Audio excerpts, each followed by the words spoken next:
talking about 4 legs joined together with rails below the seat and often stretchers lower down on the leg. This structure is the basis of all framed chairs. Here's a particularly simple chair that I use to demonstrate the basics of chair construction to my students. There's nothing here to strike fear in a woodworker's heart. It's all straight lines, right angles, and square posts. But still, there are some subtleties that are worth a closer look. The goal with mortise and tenon joints is to maximize the amount of good glue surface without weakening the parts that we're joining. Lengthening or widening the tenon is a good strategy for this. But when 2 seat rails meet at a leg post, their tenons will bump into each other while they're still pretty short, unless we move the rails and the joint to the outside of the leg. But you've got to watch the thickness of this little wall of wood between the mortise and the outside of the leg. This is too weak. In hardwoods, you need to leave at least 1/4 of an inch here, and in softwoods, at least 5/16. Same problem at the top of the front legs. You need enough wood between the mortise and the top of the leg to avoid splitting here when the tenon is driven in, or later when the chair is in use. I like a minimum of 1/2 inch in hardwoods and 3/4 of an inch in softwoods. I begin my mortise and tenon joints by laying out the mortises. I set my marking gauge to scribe a line 1/4 of an inch from the edge. If I were going to chop out this joint with mortising chisels, I'd scribe both sides of the mortise, but I'll be routing, and the router bit takes care of the width for me. So I need to mark only one side. But I have to mark the locations of the ends carefully. When mortising with a plunge router, I like to use this simple jig I call a mortising block. It's just a 3-inch by 3-inch board, about 30 inches long, and it provides both stable support for the router as well as a straight edge to guide the router's fence. The clamps are standard bench hold downs. The track on the back side of the block makes it easier to keep the fence tight against the block. I set the depth of cut and start making sawdust. I'm eyeballing the ends of the cut, but I could easily add stops to control the router's travel. Route with lots of very shallow passes back and forth from end to end. If you plunge the router down too deep, you'll overwork the bit and actually flex it slightly, and it won't cut as accurately. When you're done, first carefully raise the router so the bit clears the mortise, then shut it down. Not bad.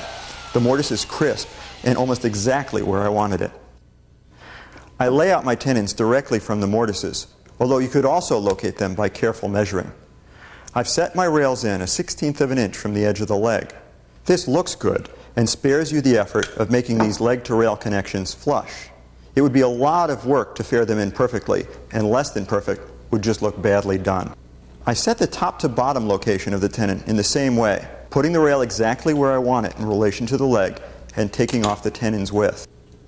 To finish the layout, I set my marking gauge a hair less than the depth of the mortise and scribe the shoulder line, which determines the tenon's length. Then it's on to cutting tenons. First, let me show you how I do this with a plunge router. My jig gets the router up square on the end of the rail. I've made a tenon template with a central strip that will guide the router. It's 1/8 of an inch narrower than the tenon I want. I'll clamp up the workpiece so that it just touches the underside of the template, and then adjust so that the maple strip is centered between my layout lines. Then I clamp the template in place.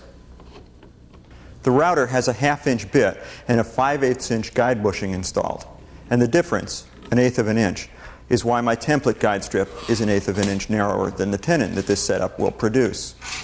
I set the depth of cut to my scribed shoulder line. Make sure the router is fully raised up when you start it, then plunge down to full depth and start the cut. I take it slow with lots of light passes until I feel the guide bushing rubbing on that central strip in the template. Both the shoulder and the cheek are cut at the same time. If there's any router bit exposed below the guide bushing, wait for the router to come to a complete stop before moving over to cut the other side of the tenon. With this template approach, I can cut tenons all day without worrying about their thickness or location varying a bit. The depth stop ensures that the shoulders will always be aligned with each other. And the tenons come out looking clean.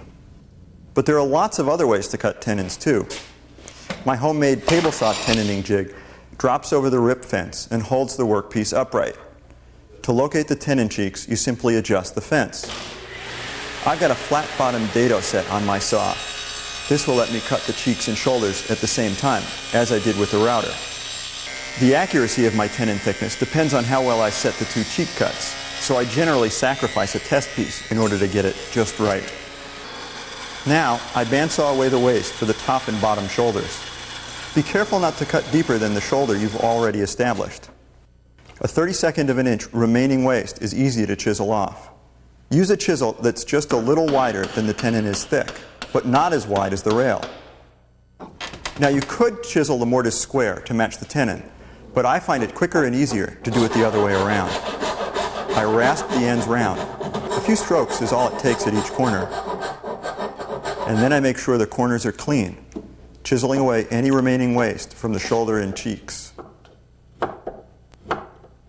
Let's have a fitting. Not a bad start, but a little too tight. Here are some clues about the holdup. The rubbing has made the tight spots on the cheek shiny, and you can see that there's too much wood right there. So I just touch the shiny spots with my shoulder plane and then rasp away the tightness at the top of the tenon. Just make sure you know where the hang-up really is before you start to take away wood. That's better. A snug fit with just a little room left for glue. With the stresses that a typical chair sees over the years, even a good mortise and tenon joint can fail. That's why it's important to have a fallback. Well, maybe not the best choice of words considering the consequences of a failed joint. But that's what corner blocks are for. They brace and stiffen the frame and also distribute the racking forces more evenly on the rails. These blocks also make handy attachment points for the seat. It's easy to make corner blocks for a chair with right-angle joints. You set the table saw blade to 45 degrees and cross-cut the stock, flipping it over with each cut until you have as many blocks as you need.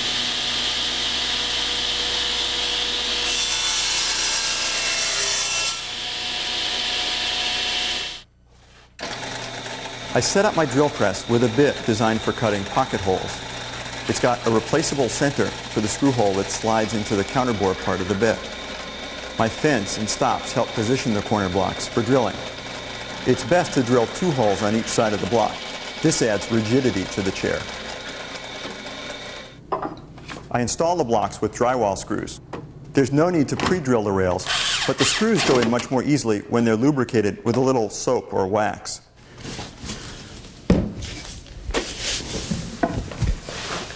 All you have to do is sit down in a chair like this to realize why we don't often build them in just this way.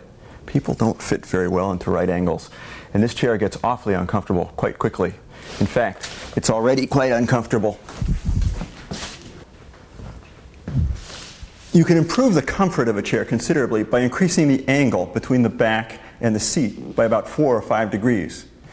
This is what I call my Craftsman Chair, after the Craftsman style of furniture made popular at the beginning of the 20th century. The back angle doesn't make this chair more complicated to build. In fact, I still use right-angle joinery throughout. The key to making the angled back is starting with a rectangular leg blank. I lay out the shape of the leg with a 1/4-inch plywood pattern. This block helps me align the lower part of the pattern precisely with the edge of the blank. I don't want to jog the pattern even slightly once I've set it up where I want it, so I'm careful to hold it snugly when tracing all the way around it. Then I mark out the mortise locations for the rails. I've got all this information right on my pattern, so I can set up and mark directly from it. Once again, I use pencil lines to mark the ends of the mortises and a scribe line to mark one edge. The squiggle reminds me not to cut on the wrong side of the line. Not that I ever make mistakes. On the side of the leg, I don't need the mortising block to help support the router. The leg blank is plenty wide. I just route with the fence, guided directly by the edge of the blank. Be sure to set the depth of cut carefully. But the front of the leg is too narrow a base for the router, so I use my mortising block. Once again, use lots of shallow passes back and forth between the ends. Once you've cut all the mortises for the rails and stretchers on the lower vertical part of the leg, it's time to saw it to shape. I try to bandsaw as close to the line as possible without going over.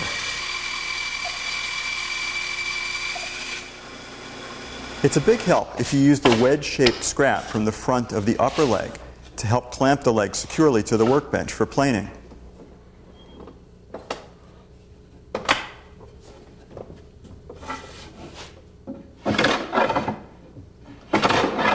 The planing starts out pretty rough.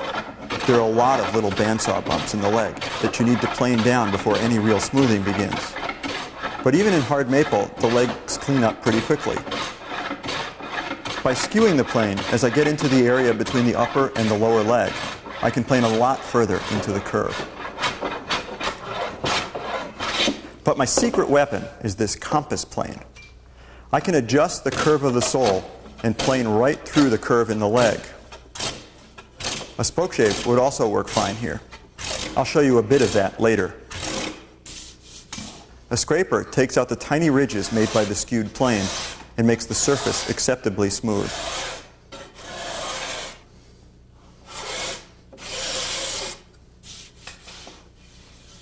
On the flip side, I draw in a defensive line that will remind me not to plane back too close to the mortise. Just above the mortise, I need some room for the tenon shoulder on the seat rail, so the pencil line is a warning to stay away from here. The entire lower face of the leg around the mortise needs to be perfectly flat and square to the adjoining tenon. It gets just a few smoothing passes, so there's little risk of angling the surface where the tenon will seat. Now I'll mark out for the mortises that will receive the back slats. Since their position is referenced from the angled back face of the rear post, I've had to wait until now to cut them. I transfer all the marks from my pattern again. I clamp the top angled face of the leg to the mortising block and have at it, again with lots of shallow passes. Be patient. A good mortise should last a long time.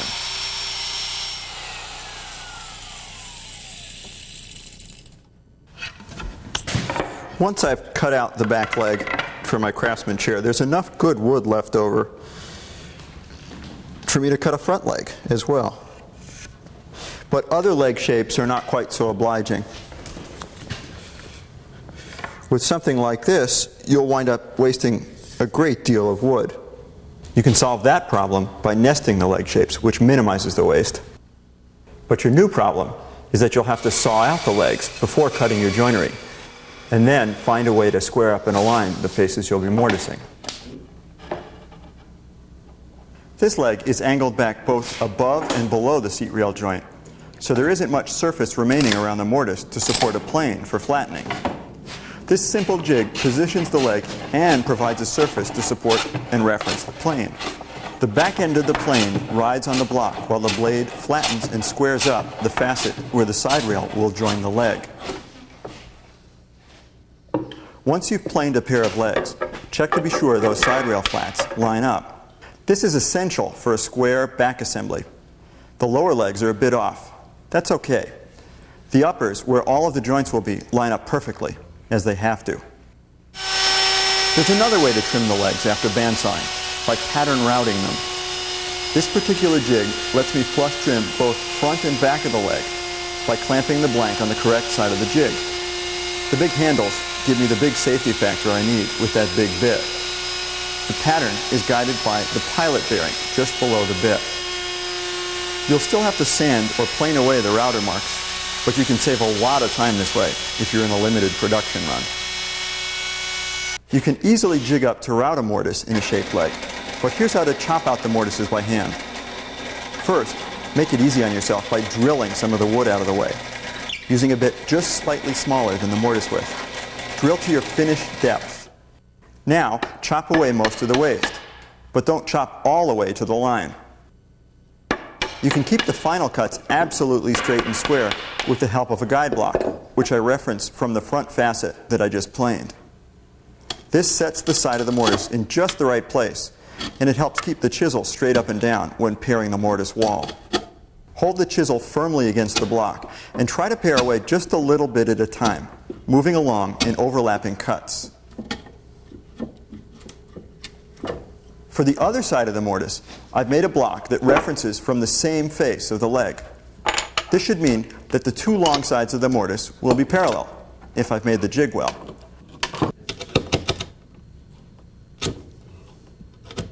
I square up the ends as well, and this jig gives me a consistent mortise length from joint to joint.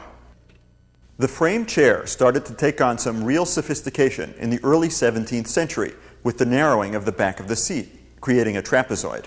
The trapezoidal seat responds better to the way we sit in chairs than square seats do because we sit naturally with our legs spreading a little bit. And I think trapezoidal seats generally look better than square ones. Seats with parallel sides tend to look a little wider in the back than in the front. It's a quirk of perception and perspective, I guess. But the trapezoidal seat gets us into high anxiety woodworking. Angled mortise and tenon joints. Well, to tell the truth, angled mortise and tenons are no big deal. First, we've got to determine just what angles we're talking about. I could take these off from my full-scale drawings for the chair, but direct measurements are more accurate, and I've got the dry clamped back and front assemblies to work with.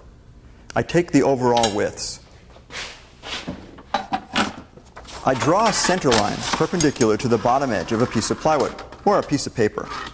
This doesn't have to be centered on the plywood, but it will be the center line of the plan view of the chair. On this line,